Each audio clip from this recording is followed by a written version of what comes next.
بسم اللہ الرحمن الرحیم۔ السلام علیکم اسٹوڈنٹس۔ ہمارا آج کا ٹاپک ہے قریش مکہ کی مخالفت اسلام اور اس کے اسباب۔ نبی پاک صلی اللہ علیہ وآلہ وسلم کی ابتدائی زندگی میں ہم نے دیکھا کہ آپ اپنے دشمنوں میں، اپنے اہل و عیال میں، اہل مکہ میں، قریش کے تمام تر قبائل میں صادق اور امین کے نام سے مشہور تھے۔ آپ کی بات کو سب سے زیادہ صائب اور اولین سمجھا جاتا تھا۔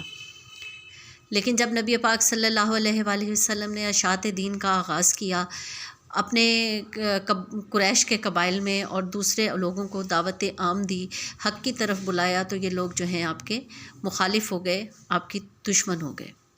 وہ کون سی وجوہات تھیں جن کی وجہ سے قریش نے، جو مکہ کے رہنے والے لوگ تھے، انہوں نے اسلام کو قبول کرنے کے بجائے اس کی شدید تر مخالفت کی؟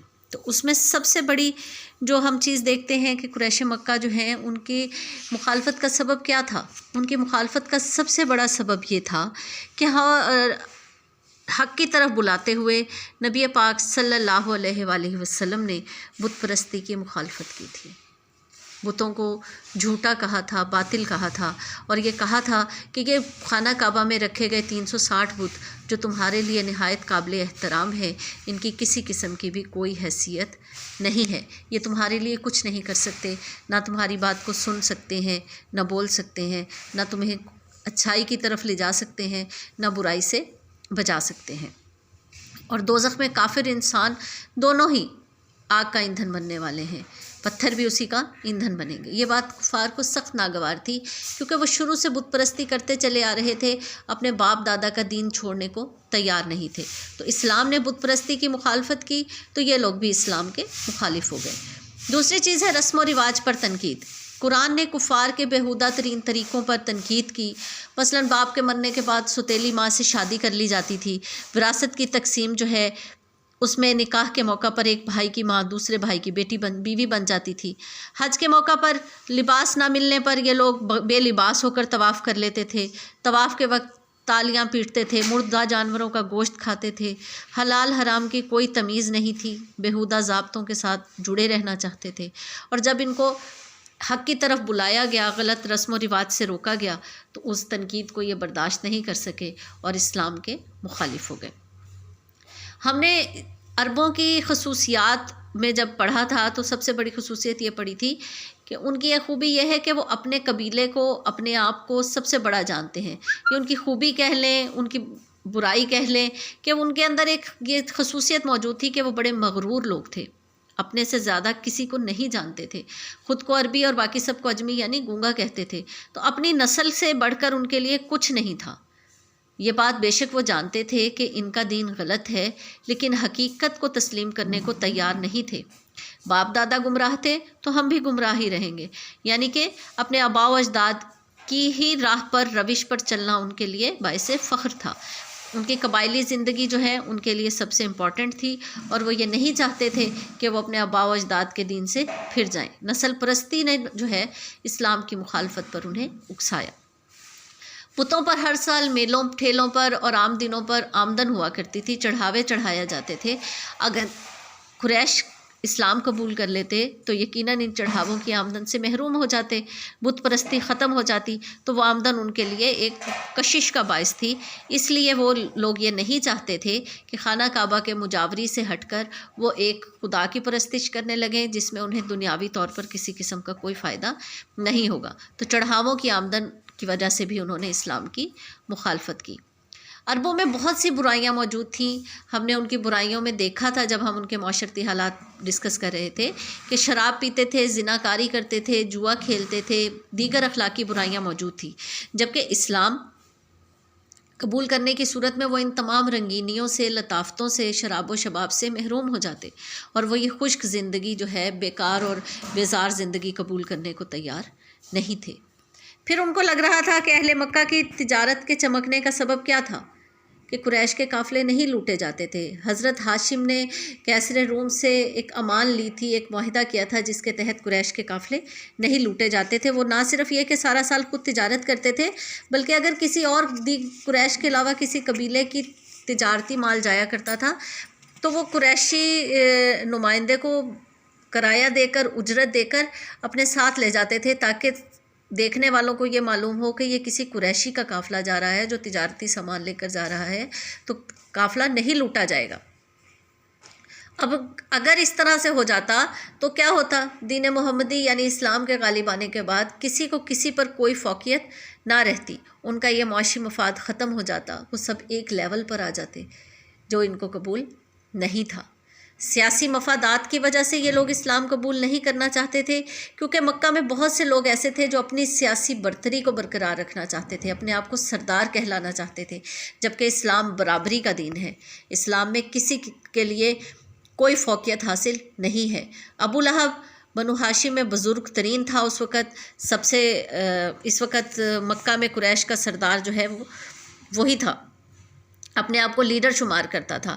ولید بن مغیرہ مکہ کا ایک رئیس تھا، ابو جہل اس کا بھتیجا تھا، عاص بن وائل وہ بھی بہت نمایاں تھا۔ اب نبی پاک کو اور اسلام کو قبول کرنے کا کیا مقصد تھا؟ کہ آپ ہر امتیاز کو، ہر برتری کو بھول جائیں اور برابری کی سطح پر آ جائیں، جو کہ ان کو قبول نہیں تھا۔ سیاسی طور پر اپنی سرداری قائم رکھنے کے لیے یہ اسلام کی مخالفت کر رہے تھے۔ پھر ہے قبائلی رقابت۔ مکہ کی سیادت، مذہبی سیادت کس کے پاس تھی؟ بنو ہاشم کے پاس، کیونکہ خانہ کعبہ کی تولیت ان کے پاس تھی۔ یہ سقایا اور رفادہ یعنی حاجیوں کو پانی پلانے اور ان کی رہائش کا انتظام کیا کرتے تھے، جبکہ فوجی قیادت جو ہے ان کے پیرالل، ان کے مخالف بنو امیہ کے پاس تھی۔ اب اس طرح سے ان دونوں کے درمیان میں مکہ کی سیاست کے لیے ایک رقابت، ایک دشمنی پائی جاتی تھی۔ اب اللہ کے رسول کو جو بنو ہاشم سے تھا، اس کو قبول کرنا بنو امیہ کے لیے بالکل ممکن نہ تھا، کیونکہ وہ یہ نہیں چاہتے تھے کہ جو ہماری اوپر تھوڑی سی پہلے ہی فوجی برتری ہے وہ بھی ختم ہو جائے۔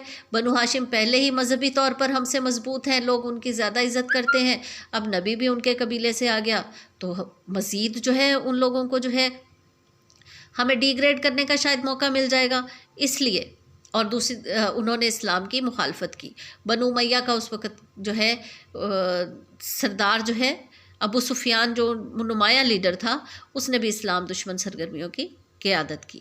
دوسری طرف قبائلی نظام کو خطرہ ہو رہا تھا، آزادی پسند تھے، وہ اپنے اپنے قبیلے کے شیخ کے انڈر رہنا پسند کرتے تھے۔ وہ یہ نہیں چاہتے تھے کہ تمام قبائل متحد ہو جائیں اور ان سب کے اوپر ایک نبی، ایک اللہ جو ہے وہ آ جائے، اسی کا حکم ماننا ہمارے لیے لازم ہو جائے، تو اس لیے بھی انہوں نے اسلام کی مخالفت کی۔ پھر نبی پاک صلی اللہ علیہ وآلہ وسلم بیت المقدس کی طرف منہ کر کے نماز پڑھتے تھے۔ تب جب تک حکم نہیں آیا تھا کہ خانہ کعبہ کی طرف منہ کر کے نماز پڑھو، بیت المقدس کیا ہے؟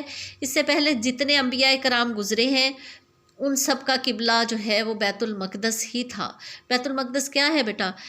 مسجد اقصیٰ جو فلسطین میں ہے، یہ مسلمانوں کا قبلہ اول ہے، پہلا قبلہ ہے جس کی طرف مسلمان نماز پڑھتے تھے رخ کر کے، تو اس قبلہ اول کی طرف ہی نبی پاک بھی نماز پڑھتے تھے، کیونکہ اس سے پہلے جتنے انبیاء کرام گزرے ہیں وہ اپنی عبادت کرتے ہوئے اپنا رخ اسی بیت المقدس یعنی مسجد اقصیٰ کی طرف ہی رکھتے تھے۔ یہ وہی بیت المقدس ہے جس سے آگے چل کر نبی پاک صلی اللہ علیہ وآلہ وسلم نے سفر معراج کا آغاز کیا تھا، جہاں تمام تر انبیاء کرام کی امامت بھی کروائی تھی۔ تو اسی بیت المقدس کی طرف نماز پڑھتے تھے۔ تو جو یہ لوگ تھے اہل مکہ، یہ نبی پاک کو صابی یعنی بے دین کہتے تھے کہ دیکھو اللہ کا گھر یہاں موجود ہے، کعبہ یہاں موجود ہے، اور یہ لوگ جو ہیں کیا کرتے ہیں؟ یہ بیت المقدس کی طرف نماز پڑھتے ہیں منہ کر کے۔ تو یہ چیز جو ہے وہ بھی ان کو شاق گزرتی تھی، یعنی بری لگتی تھی۔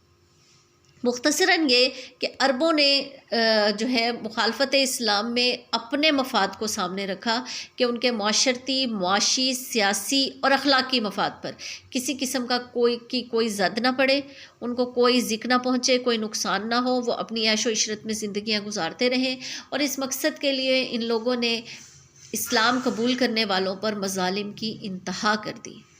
جو لوگ اسلام قبول کرتے تھے، ان کے اہل خاندان اگر اسلام قبول نہیں کر چکے تھے تو وہ ان کے اوپر ظلم ڈھاتے تھے، اور وہ غلام جو کہ اسلام قبول کر رہے تھے، جن میں حضرت بلال حبشی کا نام سر فہرست ہے، ان کو ان کا آقا جو ہے شدید تشدد کا نشانہ بناتا تھا، تپتی ریت پر لٹایا جاتا تھا اور کوڑوں سے مارا جاتا تھا، بھوکا پیاسا رکھا جاتا تھا، غربا کو ان کی اجرت نہیں دی جاتی تھی۔ غرض یہ کہ ان لوگوں نے مکمل طور پر مسلمانوں کا بائیکاٹ کرنے کی کوشش کی تھی۔ خود نبی پاک صلی اللہ علیہ وآلہ وسلم جہاں سے گزرتے تھے ان پر مظالم ڈھائے جاتے تھے، ابو لہب اور اس کی بیوی جمیل جو کہ ابو سفیان کی بہن تھی، حرب بن امیہ کی بیٹی تھی، یہ نبی پاک کے راستے میں کانٹے بچھایا کرتے تھے، گندگی پھینکا کرتے تھے۔ مقصد کیا تھا کہ یہ نماز کے لیے جا رہے ہیں، کپڑے پاک صاف ہیں تو ان کے کپڑے جو ہیں وہ ناپاک ہو جائیں۔ ایون کہ ایک دفعہ نبی پاک نماز پڑھ رہے تھے خانہ کعبہ میں، تو ان کی پیٹھ مبارک پر جو ہے اونٹ کی اوجڑی لاد دی گئی، اور نبی پاک جو ہیں اس وزن کی وجہ سے سجدے سے اٹھ نہ پائے، اور کسی نے یہ جرت نہیں کی کہ اس اوجڑی کو اٹھا دیا جاتا۔ بی بی فاطمہ سلام اللہ علیہا خود آئیں اور اپنے والد کی پشت مبارک سے وہ اوجڑی جو ہے وہ اٹھائی۔ مسلمانوں پر عرصہ حیات تنگ کر دیا گیا، نہایت مظالم جو ہیں ان پر ڈھائے گئے، لیکن ان تمام مظالم کے باوجود جو اسلام لے آئے تھے وہ اپنے دین پر استقامت کے ساتھ قائم رہے۔ لیکن ہم یہ دیکھتے ہیں کہ قریش مکہ کے دلوں کی سختی جو ہے بہت عرصے تک نرمی میں نہیں بدلی۔ تو یہ تھی قریش مکہ کے مخالفت اور اس کے اسلام کی مخالفت اور اس کے اسباب۔ امید ہے آپ کو یہ بات اچھی طرح سمجھ آ گئی ہوگی کہ قریش نے اسلام کی مخالفت کیوں کر کی تھی۔